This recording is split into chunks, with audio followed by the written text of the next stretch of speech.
Genesis chapter 17. இந்த 17வது அதிகாரத்திலே நகைப்பு laugh என்பதை பற்றி சில காரியங்களை நாம் பார்க்க போகிறோம். ஏளனமாய் சிரிக்கப்பட்ட சிரிப்பு. ஏ மோக்கிங் லாஃப். ஆதியாகமம் 17ஆம் அதிகாரம் 15 முதல் 17 சொல்லப்பட்டிருக்கிறது. பின்னும் தேவன் ஆபிரகாமை நோக்கி, உன் மனைவி சாராயை இனி சாராய் என்று அழையாதிருப்பாயாக. சாராள் என்பது அவளுக்கு பெயராயிருக்கும். நான் அவளை ஆசீர்வதித்து அவளாலே உனக்கு ஒரு குமாரனையும் தருவேன். அவள் ஜாதிகளுக்கு தாயாகவும் அவளாலே ஜாதிகளின் ராஜாக்கள் உண்டாகவும் அவளை ஆசீர்வதிப்பேன்.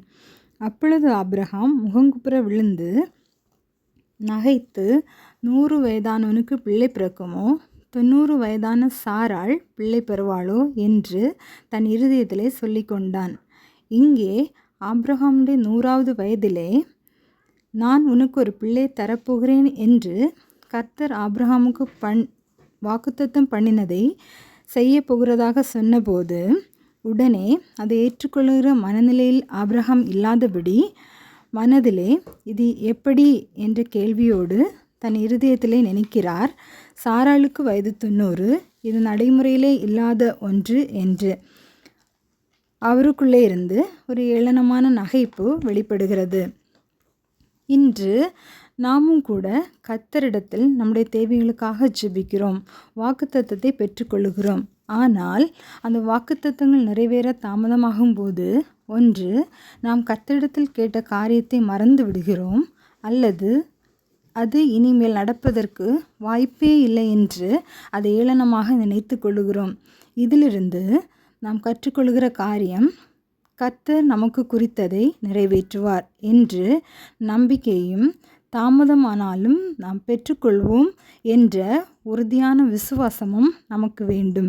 அது மட்டுமல்ல, எந்த காரியத்தை குறித்தும் ஏளனமான நகைப்போ, மற்றவர்களை குறித்து மனதிலே ஏளனமாக நினைப்பதோ, ஏளனமாக சிரிப்பதோ கடவுள் வெறுக்கிற காரியம் என்பதையும் இது நமக்கு உணர்த்துகிறது. இரண்டாவதாக, ஏளன நகைப்பு சந்தோஷமான சிரிப்பாய் மாறியது. Mocking laugh turn into happy lawful. ஆதியாகமம் 17ஆம் அதிகாரம் 19, 21, 22 வசனங்களிலே குறிப்பிடப்பட்டிருக்கிறது. அப்பொழுது தேவன், உன் மனைவியாகிய சாராள் நிச்சயமாய் உனக்கு ஒரு குமாரனை பெறுவாள். அவளுக்கு ஈசாக்கு என்று பெயரிடுவாயாக. என் உடன்படிக்கையை அவனுக்கும் அவனுக்கு பின்வரும் சந்ததிக்கும் நித்திய உடன்படிக்கையாக ஸ்தாபிப்பேன். வருகிற வருஷத்தில் குறித்த காலத்திலே சாராள் உனக்கு பெறப்போகிற ஈசாக்கோடே நான் என் உடன்படிக்கையை ஏற்படுத்துவேன் என்றார். தேவன் ஆபிரகாமோடு பேசி முடித்த பின்பு அவர் அவனை விட்டு எழுந்தருளினார். இங்கே கர்த்தர் நடக்கப் போகிற காரியத்தை, அதாவது சாராள் பெறப்போகிறதான பிள்ளையான ஈசாக்கை குறித்து, அவனுடைய பெயர், பெறப்போகிற வருஷம், பிள்ளையுடைய எதிர்காலம், அவனுக்கான உடன்படிக்கை, அவனுக்கு பின்வரும் சந்ததிக்கான உடன்படிக்கை, எல்லாவற்றையும் தீர்மானமாக சொல்லுகிறார். உடனே ஆபிரகாமுக்கு மிகுந்த சந்தோஷம். உடனே ஆபிரகாமும் வீட்டிலே பிறந்தவர்களும் அந்நியரிடத்திலே பணத்திற்கு கொல்லப்பட்டவர்களும் ஆகிய அவன் வீட்டு மனுஷர்கள் எல்லாரும் அவனோட கூட விருத்த சேதனம் பண்ணப்பட்டார்கள். இன்று நாமும் கூட தாமதிக்கிற அநேக காரியங்களுக்காக, அல்லது நம்முடைய பிள்ளைகளுக்காக, அவர்களுடைய படிப்பிற்காக, அவர்களுடைய எதிர்காலங்களுக்காக, அவர்களுடைய திருமண காரியங்களுக்காக கவலைப்படுகிறோம். அப்படி நாம் கவலைப்பட தேவை இல்லை. எல்லாவற்றையும் நேர்த்தியாய் செய்கிற கர்த்தர் சகலத்தையும் அதனதின் காலத்திலே அவருடைய தீர்மானத்தின்படி செய்து முடிக்கிறவர்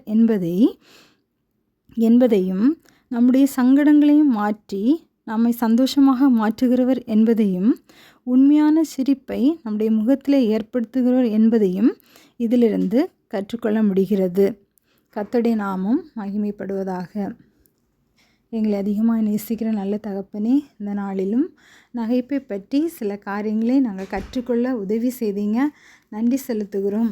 நாங்களும் நீர் பண்ணினதான வாக்குத்தத்தங்களை விசுவாசித்து அவைகளில் உறுதியாக இருந்து செயல்பட உம்முடைய நாமத்துக்கு மகிமையாகவும் சாட்சியாகவும் நாங்கள் வாழ்ந்து பிறரையும் உமக்கு நேராய் வழிநடத்தவும் எங்களுக்கு கிருபை செய்யுங்க.